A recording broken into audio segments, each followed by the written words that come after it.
Ketika KN-23 Korea Utara mulai menghantam Ukraina, Forpos ER terbang senyap di atas kota, dan Syahid 107 melayang seperti bayangan kematian. Perang berubah menjadi sesuatu yang tak lagi dapat ditebak.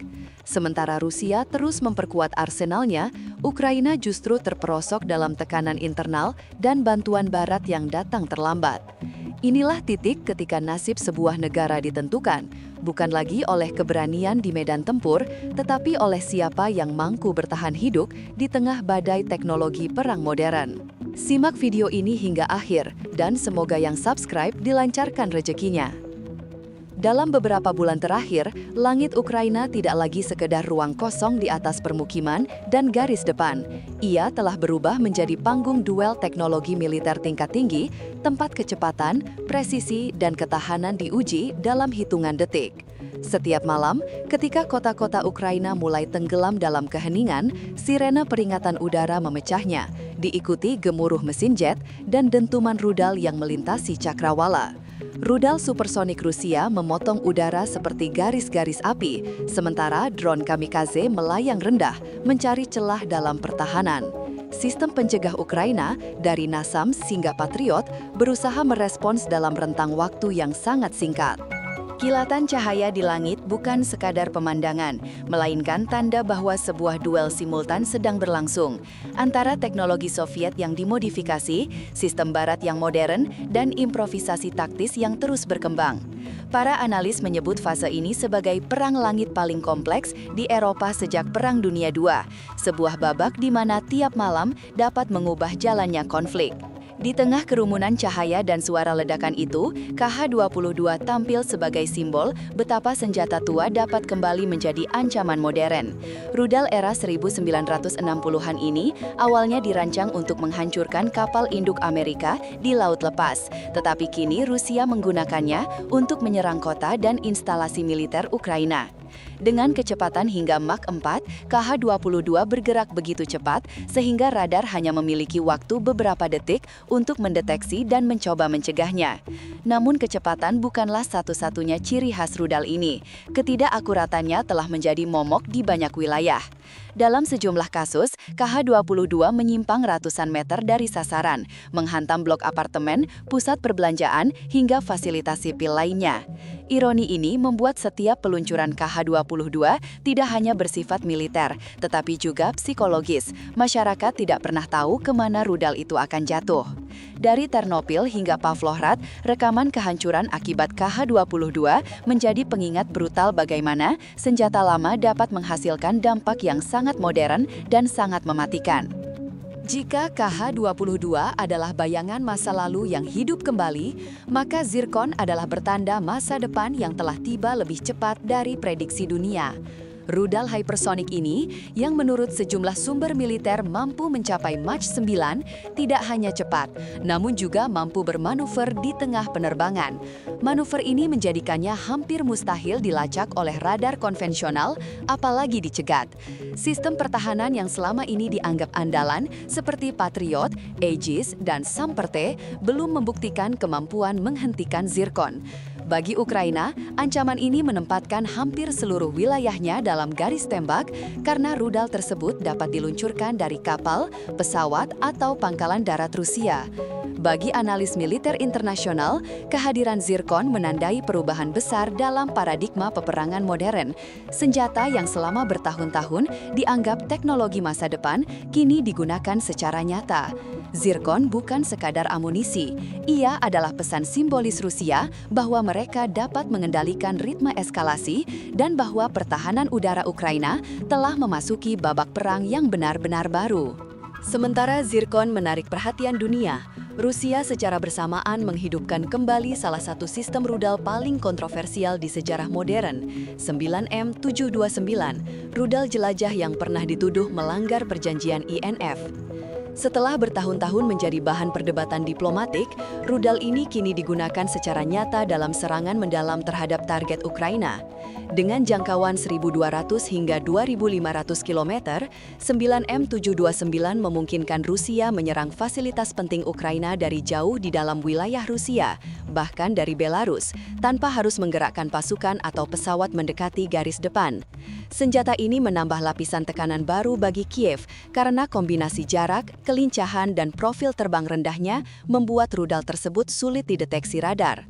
Bagi banyak pengamat, kemunculan 9M729 di medan perang adalah bukti bahwa Rusia kini tidak hanya memanfaatkan teknologi modern, tetapi juga mengintegrasikan kembali sistem-sistem strategis yang sebelumnya hanya menjadi bahan diplomatik dalam forum internasional.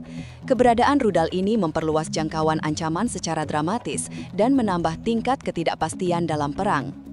Di sisi lain medan perang, ancaman tidak hanya datang dari rudal jelajah atau hypersonic, tetapi juga dari bom luncur yang dimodernisasi. Rusia mengambil bom era Soviet FAB-250, FAB-500, hingga FAB-1500 dan memasang kit sayap serta modul navigasi satelit. Transformasi sederhana namun efektif ini membuat bom tersebut berubah menjadi senjata yang dapat diluncurkan dari jarak 70 hingga 200 km, memungkinkan pesawat tempur Su-34 melakukan serangan tanpa memasuki wilayah berbahaya. Walaupun tidak setepat amunisi presisi barat seperti JDAM atau Storm Shadow, daya hancurnya yang besar serta biaya produksinya yang rendah menjadikannya pilihan favorit dalam operasi ofensif Rusia. Banyak permukiman dan posisi militer Ukraina hancur akibat bom-bom ini yang menghantam dengan kekuatan setara hujan meteor buatan manusia. Para analis memperkirakan bahwa bom FAB menjadi salah satu faktor utama runtuhnya sejumlah posisi garis depan Ukraina di selatan dan Donbas. Dalam skema besar perang modern, FAB menunjukkan bahwa teknologi tinggi tidak selalu menjadi satu-satunya kunci dominasi. Kombinasi antara jumlah, biaya, dan daya rusak juga dapat mengubah jalannya konflik. Kemunculan KN-23 di medan perang Ukraina membuka babak baru yang sebelumnya hanya menjadi spekulasi analis pertahanan. Rudal ini bukan sekedar varian dari sistem balistik jarak pendek, tetapi representasi perkembangan teknologi Korea Utara yang selama ini sering diremehkan. Dengan desain menyerupai Iskandar-M, namun memiliki beberapa karakteristik unik seperti lintasan terbang setengah balistik dan kemampuan manuver lincah pada fase terminal, KN-23 menjadi mimpi buruk bagi sistem pertahanan udara Ukraina. Jangkauannya yang berada di kisaran 600 sampai 700 km membuatnya mampu menyerang target strategis tanpa harus mendekati garis depan. Lebih jauh lagi, kerjasama teknis antara Pyongyang dan Moskow memperlihatkan sesuatu yang jauh lebih besar. Konflik Ukraina kini bukan lagi perang dua negara, tetapi titik temu kepentingan militer global. Laporan intelijen menyebutkan bahwa Rusia tidak hanya menerima rudal dari Korea Utara, tetapi juga memperbaiki sejumlah unit, meningkatkan presisi cepnya, dan bahkan menguji varian dengan hulu ledak berbeda. Setiap peluncuran KN-23 menjadi sinyal bahwa geopolitik Asia Timur dan Eropa Timur kini saling terhubung dalam rantai suplai senjata lintas benua. Jika KN-23 adalah palu besar, maka Forpos ER adalah pisau bedah yang bergerak pelan namun mematikan. Drone ini, yang pada awalnya merupakan adaptasi dari platform Israel Searcher Mk2, telah mengalami modernisasi besar-besaran oleh industri pertahanan Rusia. Dengan waktu terbang hingga 18 jam dan radius operasional 350 km, Forpos ER menggabungkan kemampuan pengintaian, penandaan target, dan serangan presisi dalam satu paket yang relatif murah. Keunggulan sesungguhnya bukan pada daya ledak muatan yang dibawanya, melainkan pada kualitas informasi yang dikumpulkannya. Drone ini kerap digunakan untuk mendeteksi posisi artileri Ukraina, memetakan lokasi drone musuh, atau bahkan mengunci koordinat hanggar penyimpanan UAV lawan sebelum menyerang menggunakan amunisi ringan. Dalam perang modern, informasi adalah amunisi, dan Forpos ER menjadi simbol bagaimana Rusia memanfaatkan teknologi untuk menciptakan tekanan konstan tanpa menghabiskan persediaan rudal besar. Ia terbang rendah, pelan, dan nyaris tanpa suara, sebuah kehadiran yang tak selalu terlihat, tetapi dampaknya dapat mengubah jalannya operasi dalam hitungan menit. Tidak cukup dengan KN-23 dan drone berbasis Israel, Rusia kemudian menambah lapisan ancamannya melalui Shahid-107, amunisi loitering generasi baru dari Iran. Jika Shahid-136 dikenal luas karena jumlahnya yang masif, Shahid-136 menghadirkan ancaman yang lebih strategis, jangkauan hingga 1.500 km dengan kemampuan terbang rendah yang membuatnya sulit dideteksi radar Ukraina. Drone ini tidak cepat, tidak besar, dan tidak selalu membawa hulu ledak besar, tetapi justru itulah letak bahayanya. Dengan kecepatan rendah dan pola terbang yang diacak, Shahid-107 menguras stamina sistem pertahanan Ukraina yang sudah kekurangan rudal pencegah. Fakta bahwa sebagian komponennya kini diproduksi di Rusia membuat proses suplai menjadi lebih efisien dan intensitas serangan semakin tinggi. Setiap unit yang dilepas ke udara sering bergerak dalam kelompok kecil, memaksa Ukraina menghabiskan rudal pencegah bernilai ratusan ribu dolar untuk menjatuhkan drone berbiaya puluhan ribu saja. Dalam perang yang sudah melewati tahun ketiga, ketimpangan biaya ini menjadi pukulan berat bagi anggaran pertahanan Kiev. Sementara Moskow memperluas variasi ancaman, Ukraina justru memasuki fase paling rapuh sejak invasi dimulai. Bantuan dari Jerman, Prancis, dan beberapa negara NATO memang datang, tetapi selalu dalam pola yang sama, terlambat, terbatas, dan seringkali tidak kompatibel dengan kebutuhan langsung di garis depan.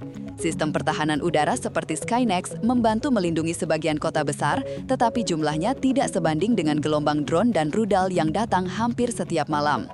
Jet tempur yang dijanjikan Prancis masih harus melewati proses pelatihan pilot yang panjang. Dalam negeri, tekanan semakin menjadi-jadi. Angka desersi meningkat. Sebagian batalion mengalami kekurangan personel hingga 40%, dan muncul laporan tentang korupsi dalam distribusi logistik yang memperburuk moral pasukan. Ketegangan politik antar faksi di Kiev membuat koordinasi militer tak pernah mencapai stabilitas penuh. Ketika Rusia meningkatkan ritme serangan, Ukraina justru terjebak dalam lingkaran problem internal yang menggerogoti kemampuan bertahan mereka. Secara perlahan namun pasti, keunggulan Ukraina di tahun pertama perang kini berubah menjadi serangkaian kelemahan yang semakin sulit ditambal. Dengan mundurnya pasukan Ukraina dari sejumlah posisi penting di Donbas dan front selatan, percakapan tentang negosiasi kembali terdengar di koridor diplomasi internasional. Namun kali ini, konteksnya sangat berbeda. Ukraina bukan lagi pihak yang bisa meminta syarat tinggi, melainkan negara yang semakin terdesak oleh waktu, logistik, dan tekanan publik internal yang lelah menghadapi perang panjang.